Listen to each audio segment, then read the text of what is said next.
ఇప్పుడు మీరు plastic surgeon కదా మేడం, సో అంటే దీనివల్ల ఏమన్నా సైడ్ ఎఫెక్ట్స్ ఉంటాయా?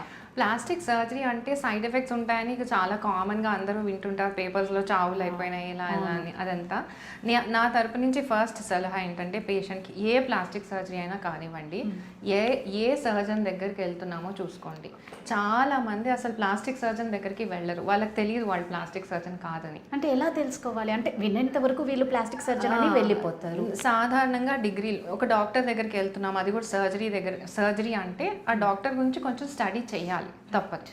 వాళ్ళ డిగ్రీస్ చూడండి, వాళ్ళు ఎన్నాళ్ళు పనిచేశారు, ఎక్కడ, ఏదో ఒకటి మీకు గూగుల్లో కొడితే వచ్చేస్తుంది.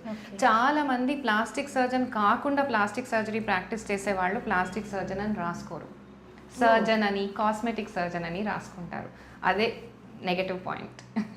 కానీ అలా అలా పెడితే అందరికీ అర్థం కాదు. కాస్మెటిక్ సర్జన్ అనే దానికి మనం మెడికల్ ప్రాక్టీస్లో నెగటివ్గా పెట్టకూడదని రూల్స్ ఏం లేదు, ఎవరైనా పెట్టుకోవచ్చు. MCH ప్లాస్టిక్ సర్జరీ అంటేనే డిగ్రీ, క్వాలిఫైడ్ డిగ్రీ. మేము MS జనరల్ సర్జరీ చేశాక ఇంకో 3 years ప్లాస్టిక్ సర్జరీ చేస్తాం.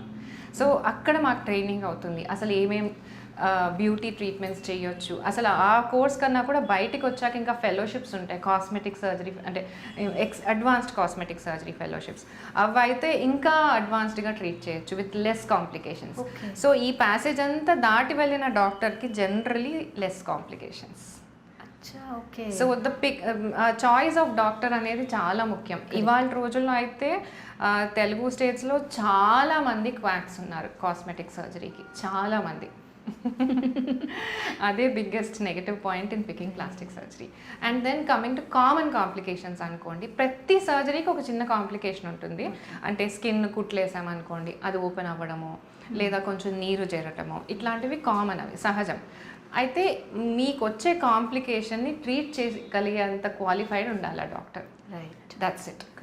అప్పుడు మీరు ఏ సర్జరీ అయినా ధైర్యంగా చేయించుకోవచ్చు. ఓకే, ఇప్పుడు వన్స్ ఒకసారి మన బాడీలో ఫ్యాట్ పెరిగిందని మనం సర్జరీ చేయించుకుంటాం. సో వన్స్ ఒక్కసారి సర్జరీ చేయించుకుంటే మళ్ళీ రిపీట్ అయ్యే ఛాన్స్ ఉందా? మళ్ళీ కొవ్వు పెరగడం? ఇక్కడ లైపోసక్షన్, ఈ సర్జరీ చాలా ఫేమస్, ఫ్యాట్ తగ్గించే సర్జరీ అంటే.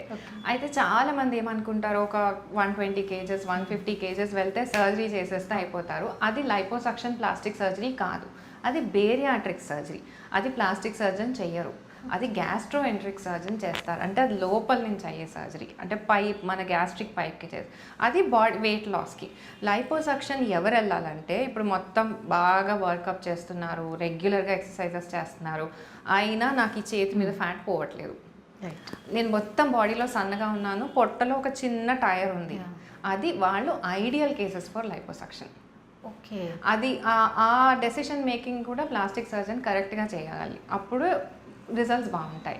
ఇప్పుడు అలాగ చేసుకున్నాక మనకు ఒక చిన్న ఏరియా ఉంది, మనం అది లైపోసక్షన్తో డీల్ చేసామనుకోండి, జనరలీ మనం ట్రీట్ చేసిన ఏరియాలో మళ్ళీ ఫ్యాట్ డిపాజిట్ అయ్యే ఛాన్సెస్ తక్కువే ఉంటాయి. బికాస్ అక్కడ మనం సర్జరీ చేసేసాం, ఆ ఫీల్డ్ని డిస్టర్బ్ చేసేసాం, ఫైబ్రోసిస్ అయిపోయి అంటే థిక్ అయిపోయి ఆ ఏరియాలో ఫ్యాట్ డిపాజిట్ కాదు. ఇది గుడ్ న్యూస్.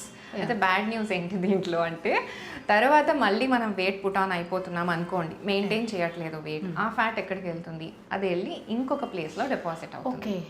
సో ఈ లైపోసక్షన్, ఈ సర్జరీస్ చేసుకునే వాళ్ళు ఆల్రెడీ ఫిట్ లైఫ్ స్టైల్తో ఉండాలి. నేను జనరలీ లైపోసక్షన్కి వచ్చిన పేషెంట్స్కి ఒక 1 month 2 months అన్న రెగ్యులర్ ఎక్సర్సైజెస్లో పడండి అని చెప్తాను. వాళ్ళకి రిజల్ట్స్ బాగుంటాయి. నేను లైపోసక్షన్ చేశాక కూడా ఎక్కువ ఫ్యాట్ లాస్ ఉంటుంది. బాగా స్టాగ్నెంట్ లైఫ్ స్టైల్స్లో ఉన్న వాళ్ళకి ఫ్యాట్ కూడా స్టాగ్నెంట్ ఉంటుంది, యాడమెంట్ అంటే చాలా మొండి ఫ్యాట్ ఉంటుంది.